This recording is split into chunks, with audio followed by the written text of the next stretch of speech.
Ladies and gentlemen, I'd like to make a short statement. In the world of royal servants, there are few more controversial figures than Paul Burrell. I think Paul is a fascinating character. As Diana's butler and footman to the Queen, he served the royal family for over 20 years. Only one man in history has ever served and been close to the Queen for 11 years and Princess Diana for 10. But Burrell was no ordinary staff member. He was a former insider who went on trial for theft from his employers and was cleared. Is this what you expected? Of course it is. But who now enjoys a lucrative life of celebrity. Honestly, Paul, isn't it about the money? It is not about the money. But how did the man handpicked by the Queen have such a meteoric rise to fame? How did he secure the trust of Princess Diana? And was he really privy to the royals' greatest secrets? With access to his family, He is very loyal. his supporters, Paul was a keeper of her secrets, there's no doubt about it. and his critics. They watch him, but they don't trust him.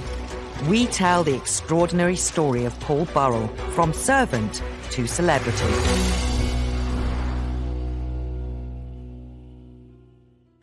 Today, Paul Burrell is one of the most visible figures in royal commentary. His 10 years as butler to Princess Diana still generate endless fascination and secure numerous TV bookings, including popular daytime TV shows. Joining me now is Princess Diana's former butler, Paul Burrell, of course, one of the people who knew her best of all. Morning, Paul. Can you believe it's been that long, Janet? I can't believe it's that long. I think in Britain, we love a character. He's incredibly colourful. He's very emotive. And, of course, he offers insight that a lot of people can't necessarily give. Having served as butler to Princess Diana, Paul became a household name, with the public eager to hear every detail of his life as a royal servant. Princess Diana made Paul Burrell famous, but Paul Burrell kept himself in the public eye for many decades and years thereafter. Paul's celebrity status grew through several high-profile TV appearances. Today, he shares aspects of his domestic world with his Instagram followers. He lives in a mock Tudor mansion in Cheshire, from where he also sometimes films video messages revealing more details of his life with the royals. I've been thinking about all those parties which I attended with the royal family through the years. Parties with the Queen, fancy dress balls at Balmoral, family parties with Princess Diana, and parties celebrating the life of the princess. But his 21st century life is in stark contrast to younger brothers. The younger of them, Graham, has agreed to share details of their childhood. Well, we were 3 boys in a terraced house, 2 up, 2 down. Dad worked 7 days a week, 12 hours a day. Mum was always there. We shared a bedroom together.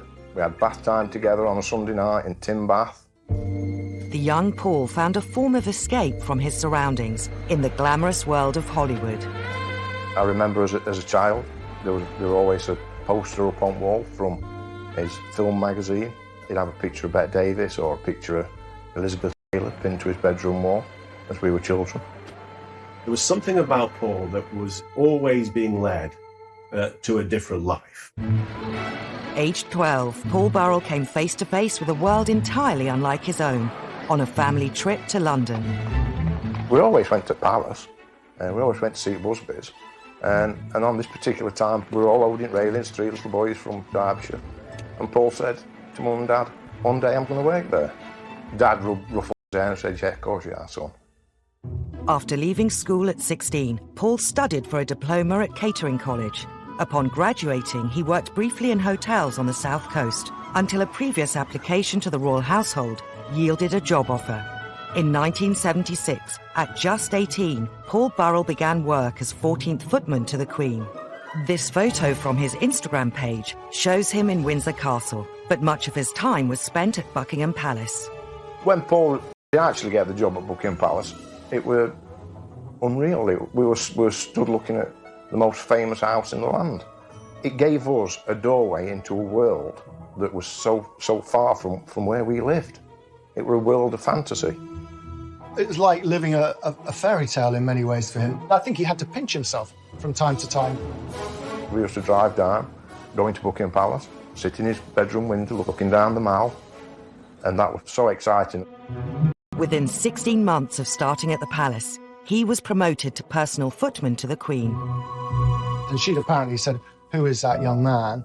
and she'd been told, and she said, well, he seems to be very good at what he does. Let's try him out. And I think she was looking for a new footman. So, I mean, she doesn't have very many, and she doesn't have very many men in that close area. But, you know, Paul Burrell, in a very short time, became one of the key male servants in the Queen's life.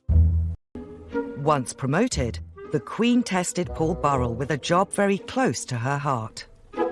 Burrell was thrown in at the deep end. The first thing she said to him was, oh, do you like dogs? And he said, I love dogs, Your Majesty. Well, let's see if they like you. But Paul was quite practical.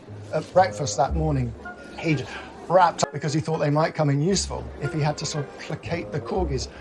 His secret weapon came in very handy because he managed to sort of rush off after the dogs behind some trees and dish out their treats to them. And after that, of course, they wouldn't leave him alone.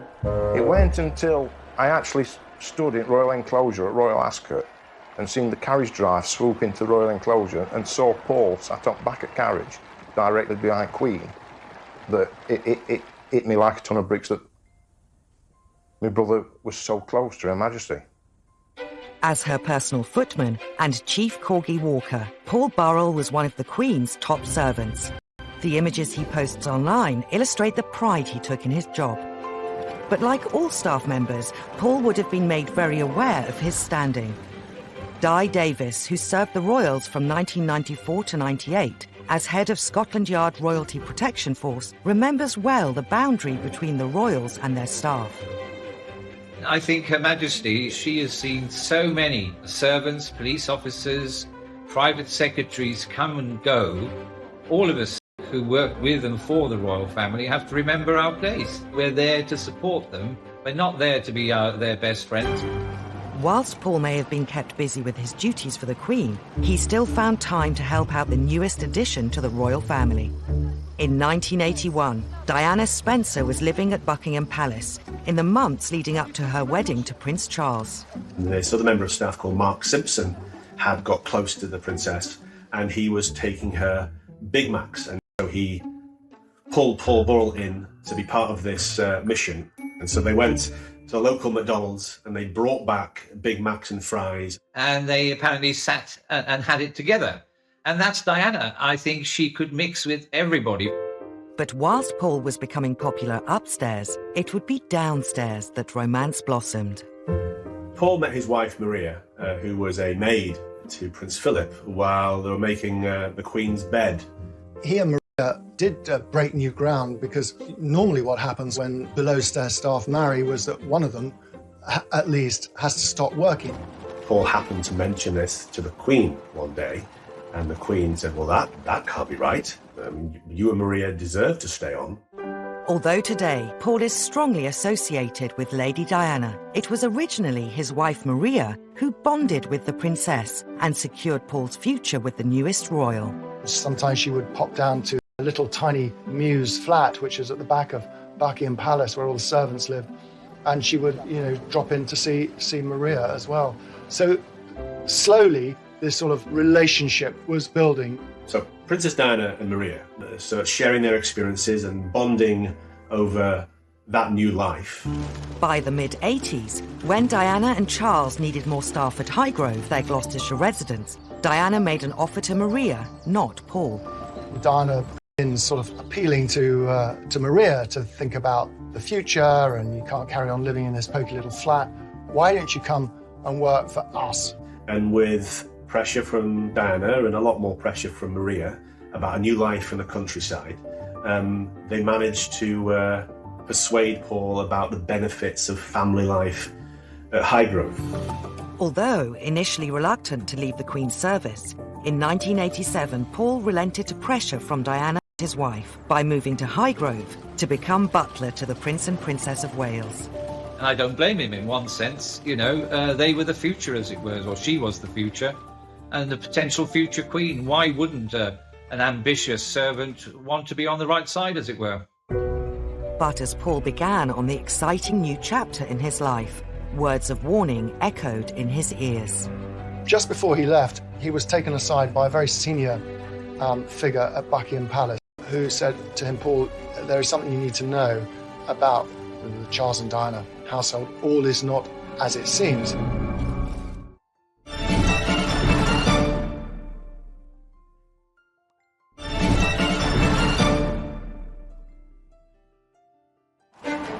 In 1987, Paul Burrell found himself working for possibly the most high-profile royal couple in living memory, the Prince and Princess of Wales. Based at Highgrove, he was a highly valued butler, but relations between Charles and Diana were strained. All the staff in the royal household knew that Prince Charles was carrying on a years-long affair with Camilla Parker Bowles. Princess Diana is first absolutely suffering and devastated, and then very slowly begins to try to find love and friendship in other places. With a growing divide between Charles and Diana, the princess drew on close friends for comfort. The photos Paul shares on social media from this time reflect the increasingly personal relationship he was developing with her. Many times when we visited, there'd be a knock at the door. You'd open the door and Princess would be stood there.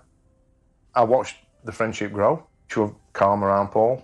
They were good together. Paul knew what she wanted before she wanted it. Paul soon found himself in a more trusted relationship with his employer than he had ever had working for the Queen at Buckingham Palace. She didn't have a husband who could talk to her. So she would talk to Paul. When she started to call him her emotional washing machine, she would dump all her innermost thoughts and emotions on him. Before long, Diana was asking Paul to enable her own extramarital relationships, in particular with former Army Captain James Hewitt, who had been Diana's horse riding instructor. There was one time when Diana asked him to go and pick up James Hewitt, to take him to Highgrove even, which is quite astonishing. So Burrell put him in the back of a car underneath a blanket, and I mean, whether it really worked, it's highly unlikely because there are police all over the estate at Highgrove. The marriage problems of Charles and Diana soon became public when the Prime Minister made an unprecedented announcement. It is announced from Buckingham Palace that, with regret, the Prince and Princess of Wales have decided to separate. As Diana and Charles discussed separation practicalities, the Princess made an astonishing demand. Charles said, well, you know, whatever you want, just take it and go. And she said, well, what I want is, I want Paul. From 1992, Paul Burrell became butler solely to Diana, based out of Kensington Palace.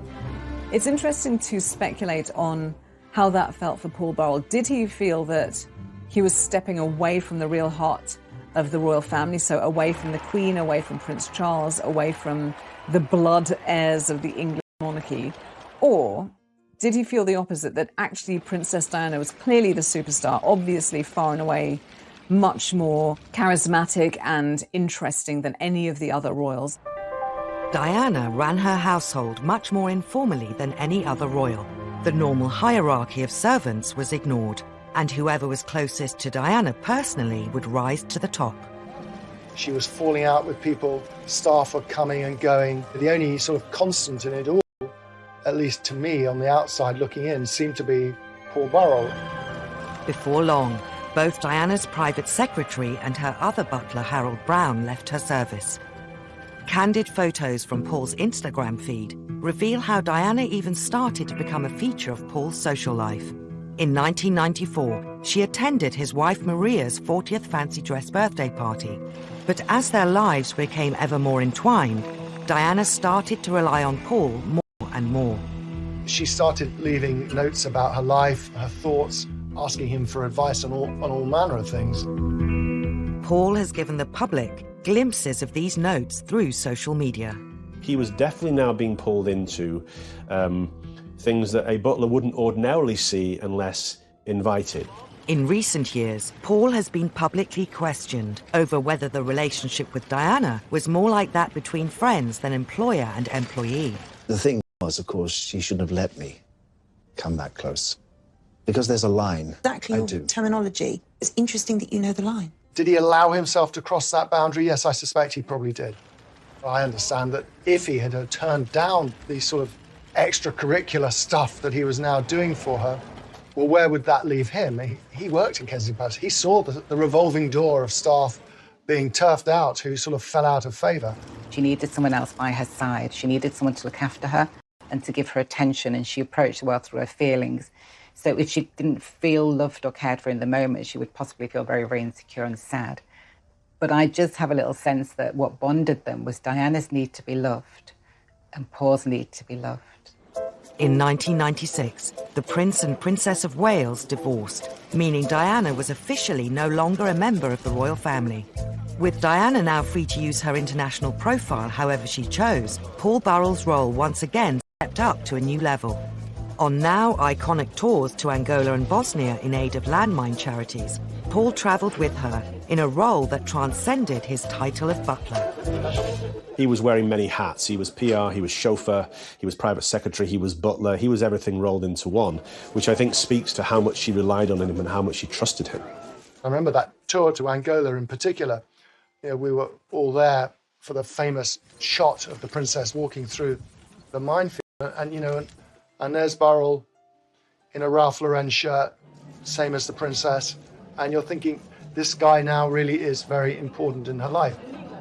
1997 was not only the peak of Diana's public profile, it was also the pinnacle of Burrell's career as a servant. The press described him as the most important person in her life. Gushing newspaper profiles, I should know, I wrote some of them, about who was this remarkable man. You know, boyfriends may come and go, but one man's constant step forward, Paul Burrell, and I think he rather enjoyed it. Paul soon became known as Diana's rock.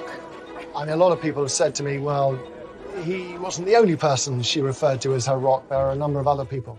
Well, that may be the case. But what I can say is that it didn't come from Burrell.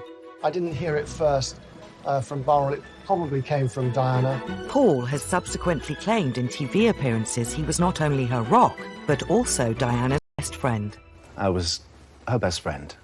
I was a great advisor on what to wear and when to wear it. I did great flower arrangements. I think the friendship were greater than they thought at the time, if that makes sense. I think it were great when you look back at it, when you're actually travelling through it. I don't think he was her best friend. I think that's a misunderstanding. I think that's something that he subsequently came to in the years after her death. But since her death, he has revealed them too. One of the most sensational was a letter she wrote just 10 months before the tragic accident that took her life. In 2003, Paul revealed the existence of a letter that Diana had written a couple of months after her divorce from Charles, saying that she thought Charles wanted to kill her. This letter was given to Paul, he says, as insurance, and it was in Diana's hand. But Diana was paranoid about these things. I mean, Burrell, I think it's best to reassure her. The fact that she confided in him about it, I wasn't entirely surprised. I mean, she told me some of this stuff too. She got Burrell to pull up all the carpets on one occasion and even lift floorboards to see if they could find bugs, but they never found anything at all, of course. Only months after Diana wrote this letter to Paul on August 31st, 1997, he received news that brought his life as a royal servant to an unexpected and gruesome end.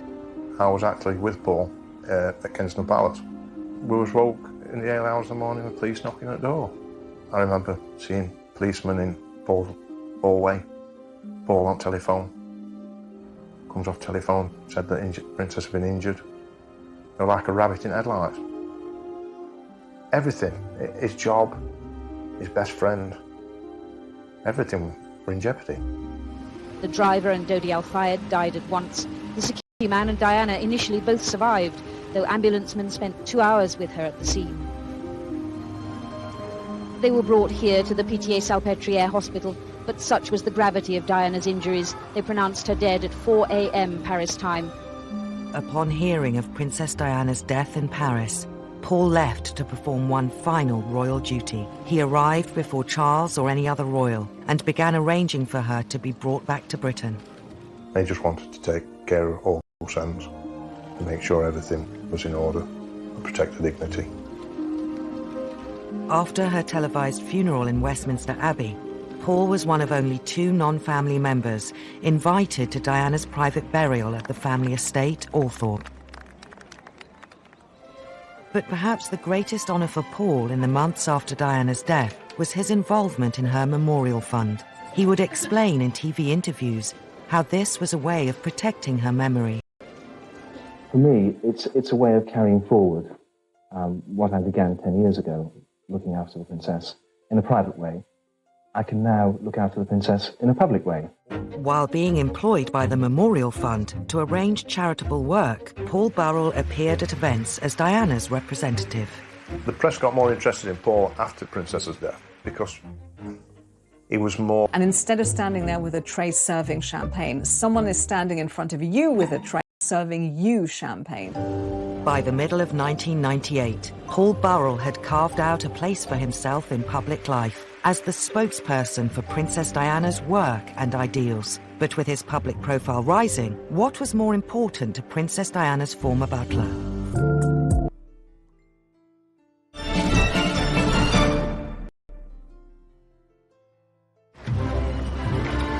Less than a year on from Princess Diana's death, Paul Burrell, her former butler, was working as the chief fundraiser of her memorial fund. The Princess of Wales Memorial Committee gathered in 11 Downing Street for their 5th meeting. But it wasn't long before his high profile began ruffling feathers. It is a moving and natural progression for Paul Burrell to be the person to take up the mantle, to carry forth, championing the causes embraced by the Princess in her lifetime. I think as Paul Burrell's stock rose and his profile increased and he found himself in the middle of the media spotlight as the person closest to Diana, I think that led to a perception that he was enjoying it all a little bit too much. That I feel that her spirit is still alive. There he was at the Memorial Fund ball. He had spent 20-odd years in the shadows, as invisible as servants are meant to be, and he's thrust into the spotlight. It did seem extraordinary. He found it all almost too good to be true. And it seemed it was. In December 1998, Paul was made redundant. Mr. Burrell only had a few words to say.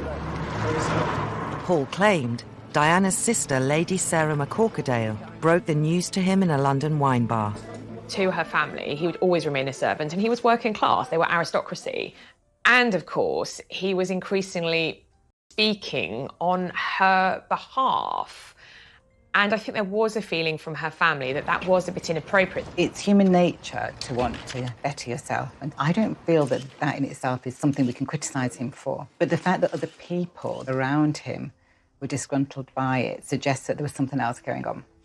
And the something else could have been that other people wanted Paul to maintain his position as a staff member, or that other people noticed a grandiosity in Paul and they were fearful about where it might go.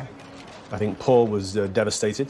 He thought he had done good work for the charities in Princess Diana's name. His departure from the fund once again made Paul front-page news. Paul Burrell, who joined the Prince and Princess of Wales' staff in 1988, drove off to spend Christmas with his family in Cheshire. Paul returned to Cheshire to begin a new life away from the spotlight. I think he felt he owed it to Maria and his sons to turn his back on his celebrity times. Maria wanted some stability. She wanted to be near her family. He did actually try and start a new kind of a life. I think it is too simplistic to say that Paul loved the celebrity. I think he genuinely believed that he was Princess Diana's standard carrier. He was her knight in shining armour, that it was his role to protect her, promote her, because she wasn't here anymore to do so. And so him kind of disappearing into obscurity, I don't think would ever have suited him. The Burrells' peaceful suburban life didn't last long. In January 2001, there was a dawn raid on their home by the Metropolitan Police. When the Serious Crime Squad searched Mr. Burrell's home in Farnham and Cheshire, they took away a number of items. Police found hundreds of items that once belonged to the princess. Reports of designer bags, personal letters, and more than 2,000 photos and negatives. The police were just amazed how much property he had. Some intimate letters from Diana to William, her old school reports. And I think, not unnaturally for the police, they felt, well, why would a butler have? And the police built a case which was based on a set of assumptions. The set of assumptions were, broadly, that Burrell had hidden this stuff away, stolen it, in those weeks and months after Diana's death. As the executors of Diana's estate, the Spencer family made the final decision to pursue the prosecution. Paul was charged with 3 counts of theft relating to over 300 items. Once it was clear that the Spencers wanted the trial to go ahead come what may, I think Prince Charles's household had to be seen to be working in tandem with the executors and therefore lent their support to the trial. Almost 2 years after Burrell's house was raided, the trial began at the Old Bailey. Today, he's here at the Old Bailey, charged with stealing from her estate. Paul's defence claimed he was keeping Diana's belongings for safekeeping, an explanation the prosecution disputed. I mean, it was going to be the trial of the decade, and here was a member of Princess Diana's innermost circle charged with stealing her effects. I talked to him many times. He was suicidal at times. He was in a very dangerous place. His view was that when the boys were older, they would want to have this stuff, and they would be grateful to him that he had preserved it. Now, this was a slightly naive view, but it was a view. It was horrendous. It was like a free-for-all. We all went down as a family, show support. And listening to how the court case was being presented, and during that time he lost all the skin off his hands and off his feet, and that was down to worry. 2 weeks into the trial, and there was a shocking development. Just before Paul was due to take the stand, the Queen made an unprecedented intervention. She claimed to recall a conversation with Paul, during which he had told her he was taking some of Diana's belongings for safekeeping. I knew the princess, and I knew that she was in the habit of giving many of her things away, and no one benefited more than that than Burrell. The case collapsed. He's happy and relieved to have been acquitted on all charges after the terrible ordeal of the last 21 months. I think, at the end of the day, Paul Burrell would have liked his right to reply in court to balance out the accusations and the reputation damage that had taken place over the previous 2 weeks. But ultimately, the Queen stepped in. There was a celebratory lunch with his legal team in Covent Garden, pasta and champagne, to prepare for the journey home to Cheshire. Congratulations. How's it feel? How do you feel? Very happy, thank you. Where's the taxi? After the trial, Paul Burrell once again returned to a quiet life. Wait and see what people offer me and go forward in a positive way. Notoriety isn't a bad thing in tabloid Britain. These are things that the public really likes. So he was canny enough to know that he may get a few juicy offers, which he did. The Daily Mirror's boasting that it will shed light on the trial with Paul Burrell's exclusive account of the last 22 months. He sold his story to the Mirror, and again, no doubt, thought, well, I've been put through the mill on this issue. What benefits can I bring to my family, to my future career? The establishment have tried to destroy me. What can I do to enhance my situation? Paul's next move saw him thrust into the spotlight once more. He wrote a book, A Royal Duty, claiming to set the story straight. To understand the motivation as to why Paul wrote A Royal Duty, you first have to understand and see what happened to him. He had been put on trial, accused of the ultimate betrayal, of thieving from Princess Diana. He had become a pariah in many respects, and it's fair to say that they went to the brink of ruin. I think the intention, from what I understand, was always to give his side of the story. He felt that the public thought he was a common thief, and he had to explain what he did and why he did it. In the weeks leading up to the book's publication, it was serialised in the Daily Mirror. Piers Morgan, the editor at the time. He'll never betray Diana, he'll never betray the Queen, he's made it very clear. The week before the book was due to be published, there was an unprecedented statement from Princes William and Harry. William tonight finally decided enough was enough. Their press secretary read it out. We cannot believe that Paul, who was entrusted with so much, could abuse his position in such a cold and overt betrayal. It is not only deeply painful for the two of us, but also for everyone else affected. And it would mortify our mother if she were alive today. And if we might say so, we feel we are more able to speak for our mother than Paul. We ask Paul, please, to bring these revelations to an end. William and Harry speaking out about the book added fuel to the fire and generated more interest, because of course people then thought, gosh, what's in it? What's so bad that William and Harry are so upset? Paul responded with his own statement. I am saddened at the statement issued on behalf of Prince William and Prince Harry. Saddened because I know that this book is nothing more than a tribute to their mother.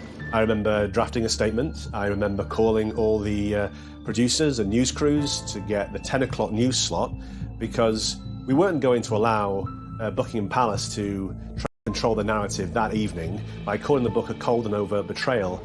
I'm convinced. So we took charge and Paul delivered a statement.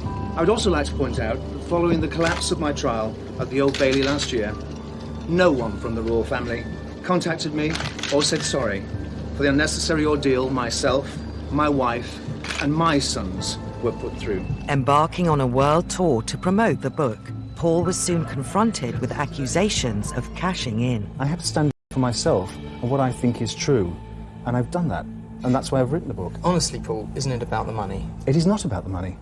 Absolutely not. I think that's a little disingenuous when he says it's not about the money. But then, of course, publicly, he can never admit that it's about the money, can he? I mean, how can anyone ever admit that it's about the money? I'll just say this, that in the years after Diana died, he was offered many different times the chance to write his book. One offer, which I saw, was for $4 million. He refused it flat and didn't entertain any discussions. And News International offered him a package totalling £2 million. He refused that deal. He chose the lesser deal on the table, which was £350,000 from the Daily Mirror.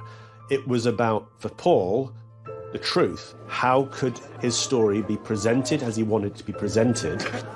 You know, there's that such inherent hypocrisy in all of us. We love to say, oh, goodness, you know, roll our eyes at someone who we say is cashing in on, you know, having worked for the royals. But equally, we can't get enough of it. We want to lap up everything that they have to say. With the spotlight firmly on the former butler, in 2004, Paul appeared on ITV's popular reality show, I'm a Celebrity, Get Me Out of Here. Taking part in a number of challenges, much to the amusement of presenters Ant and Dec. I can't feel anything in it. I put my...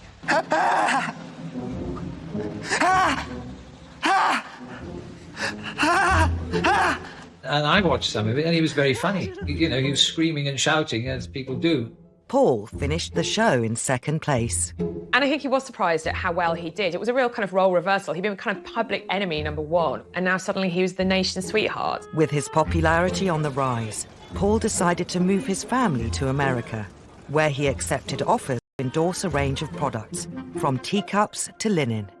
I do understand why, if you've been in a trial in England and it was very exposing, you get to America where people are going to treat you much better and they're going to treat you like you're famous, without any baggage at all, with a nice little paycheck ticking over. It's seductive. The Americans love British royalty, and they love the kind of Downton Abbey, upstairs, downstairs kind of story. So here was a bona fide servant to the British royal family, best mate of Diana's, and... He wasn't to last. After the inquest into Diana's death, he was secretly filmed, admitting he didn't tell the whole truth in court. Paul's world once again came crashing down.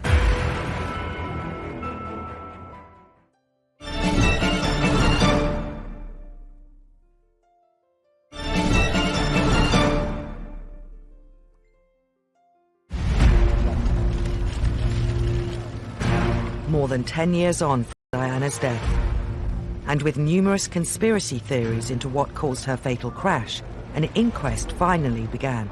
Paul Burrell, still living in America at the time, was called as a witness.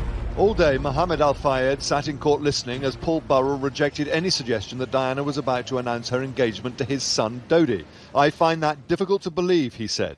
This was only a 30-day relationship. She was on the rebound from Mr. Khan. He gave evidence as somebody who knew her intimately as a servant, but also a confidant. He was one of the last 6 people that actually she phoned before she died. He has always seen it as part of his job to protect her, and being part of the inquest was part of that. The world's media were on tenterhooks, desperate to see if Paul had anything new to say. But instead of new revelations, Paul Burrell quashed rumours that were circulating about Diana, including that she was pregnant with Dodi Fayad's baby.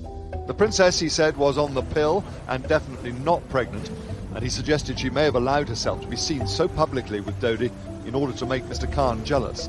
The inquest took months to complete, yet appeared to confirm what many already suspected. Let's be clear about this. Princess Diana died because a drunk driver was driving her car and was going far too fast in a Paris underground tunnel. And crucially, she wasn't wearing a seatbelt, and neither was Dodi. So those are the very base facts, but I think there was such an emotional outpouring of her untimely death that the facts got lost. With the inquest finished, it wasn't long before Paul Burrell found himself having to face uncomfortable questions again. When he was secretly filmed by a Sun journalist, admitting he didn't tell the whole truth in court. He was drunk, he was jet-lagged, and he maintains he was a victim of entrapment. There might have been an element of showing off. I'm sure that's quite possible too. The total disregard for how this will feel to the people who were affected by Princess Diana's death, it just takes my breath away. Paul's lawyers issued a statement, court, not under oath. He did not conceal anything remotely relevant to the inquiry. Despite this, the impact was wide-reaching. The fairy tale was over. The fantasy was broken. He wasn't this twinkly-eyed English butler. I think he did become less credible as a kind of talking head and as a source on the royal family. His star was waning, and he returned to Britain, to the family's flower shop. Paul's wife and children remained in America. It certainly had a negative effect on views about him. You know, he went from being this rather sort of lovable figure on daytime television to someone who, you know, the public sort of collectively groaned about. In 2017, after years of media speculation over his sexuality, Paul revealed he was gay and planning to marry his partner of 10 years, Graham Cooper. With Paul's private life almost as valuable as Princess Diana's, the Sun newspaper ran the exclusive. Paul wanted a private wedding, and he wanted to come out as a proud gay man privately to the people who know and loved him. We've got to remember the Sun newspaper chose to out him. So the moment that news breaks, you are immediately out of control of the story. So Paul did a deal to take control of the narrative. Paul was once again welcomed onto British daytime television. In an interview on This Morning, he revealed how he told his family about his sexuality. To sit with them and talk about my sexuality and to cry with them and say, this is your dad. I'm your dad. I'm not going to change. I'll always be here for you. I said that to my wife. I said, I am your best friend. I'll always look after you. I'll always look out for you. As complex as Paul is, it's important to understand and not villainise him at every turn, to understand that he also had some very difficult challenges, which he had to find ways to overcome.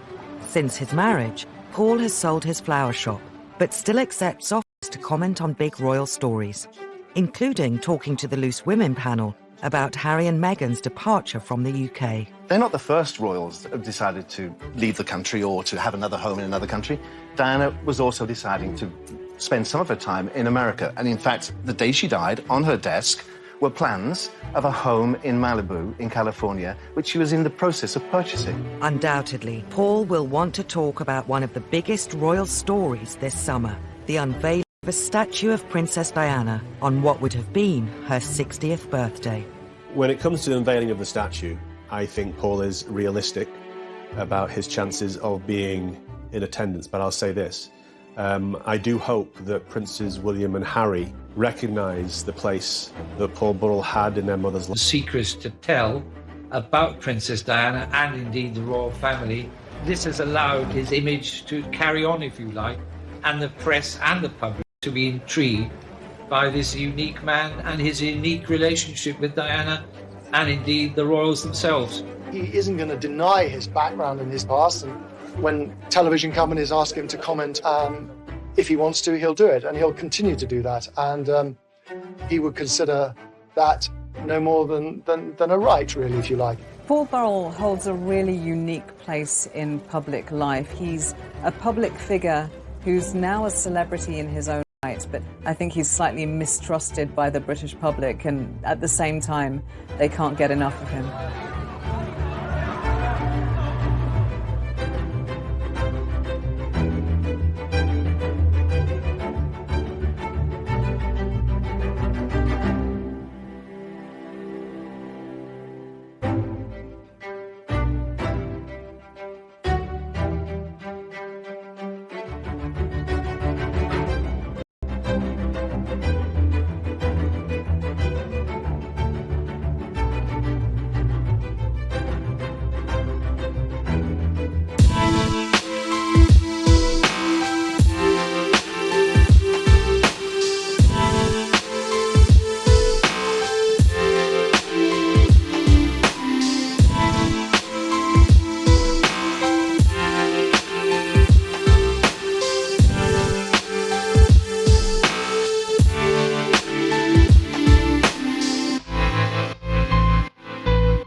bath. The young Paul found a form of escape from his surroundings in the glamorous world of Hollywood.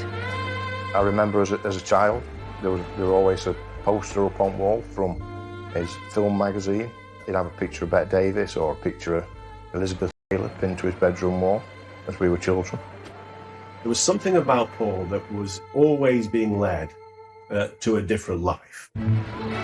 Aged 12, Paul Burrell came face to face with a world entirely unlike his own on a family trip to London. We always went to Paris, and we always went to see Busby's. And on this particular time, we were all loading railings, three little boys from Derbyshire. And Paul said to Mum and Dad, one day I'm going to work there. Dad ruffled his hair and said, yeah, of course you are, son. After leaving school at 16, Paul studied for a diploma at catering college.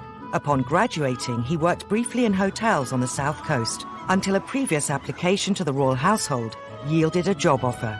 In 1970,